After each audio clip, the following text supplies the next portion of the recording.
Hi everyone and welcome back to Art with Miss Choate. I hope you're having a wonderful day so far. Remember what we do on this channel if you're new here. We make art out of the simple things we have around us. So for today is going to be some paper, it might even be some scratch paper that got printed on wrong, and some tape or glue and some scissors. We're going to be making an easier snowflake. I know I did a snowflake the day before and that was a little complicated. So we're going to back it up a little bit here. We're going to do an easier one. So let's go gather our supplies, paper and scissors and some tape or glue, or maybe even a stapler like I used the other day, and let's get started. So the first thing we're going to be doing for the snowflake is we're going to be cutting strips. Now you should keep these strips even, so you could either fold your paper up, measure it, or use a guide. Like I'm thinking I want my strips about the width of my hand, and I'm going to be going this way down my page. They can be as long or we don't want them too long. No longer than your paper. We don't want to be taping some together, but we can fold our paper in half. I'm going to do it this way so I get nice even pieces of paper. I'm going to fold it in half again, and I think I like that width because at the end of the day what we're going to be doing, we're going to be bringing them together into a teardrop shape.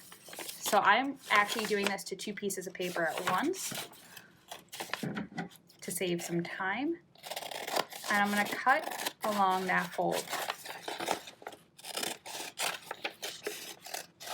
So I folded my paper 4 times. That worked out well with my legal size paper. That should be good for normal size paper as well, but we just kind of want these long rectangles. So they don't have to be exactly the same as mine.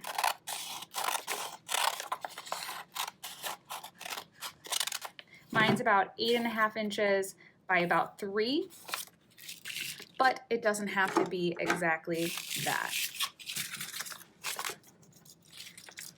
So now we're going to be up one at a time. We're going to be bringing it up, and we can either glue here, or we can tape, or we can staple. We want it to look clean, so I'm going to go away from the staple this time, and I think I'm going to use a glue stick.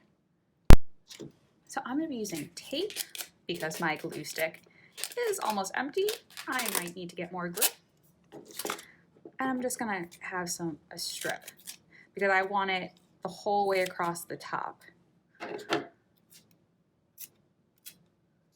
So if you are using scratch paper, I'm going to want that on the inside, so I don't want it to show. I'm going to put the tape right along the edge here, and I'm going to fold it over. So there we go. I can have that nice little teardrop shape, and it stands up. So I'm going to do this to all of them. Going up, I want my scratch paper to stay on the inside, tape across the top, fold it over. It doesn't have to go over the whole thing, but you don't want just one little spot or it might open up too much. So we're going to keep on going.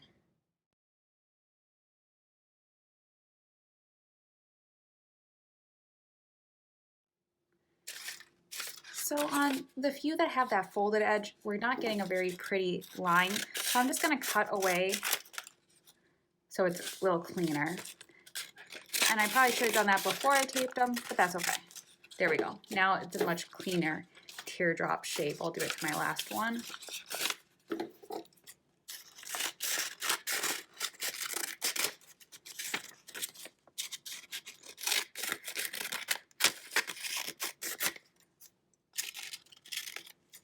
There we go.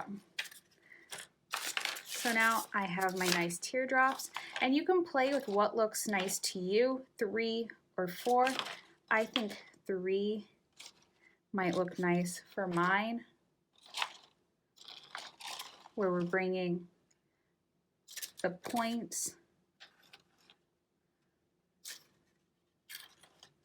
and then we're going to be putting 3 more there. So you can play. It doesn't have to be the same as mine. You can play with putting 2 right there. That could be really nice.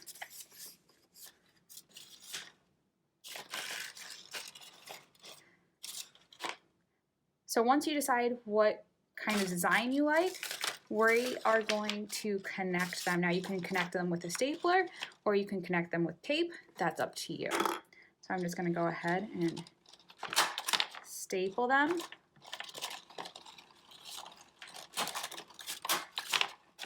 And then the last one here. Remember, there's no right or wrong way to connect these.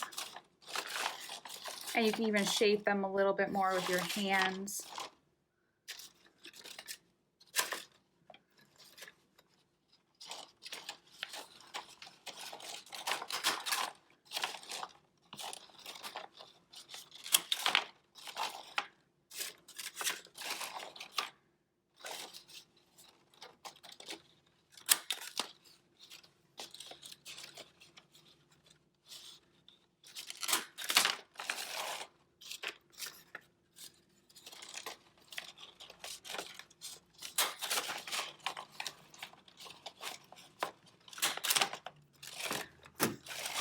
And there we go. We have another really pretty snowflake. You could add details by cutting into them.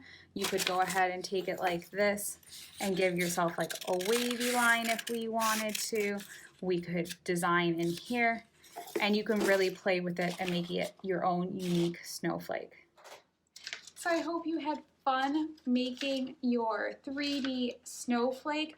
Maybe you did a different design, maybe you did thinner strips. All of that could really change the way your snowflake turns out. So I'd love to see it. And remember, if you like this video, give it a thumbs up and subscribe to get notified every time I post a new video. I hope you have a wonderful day. Bye.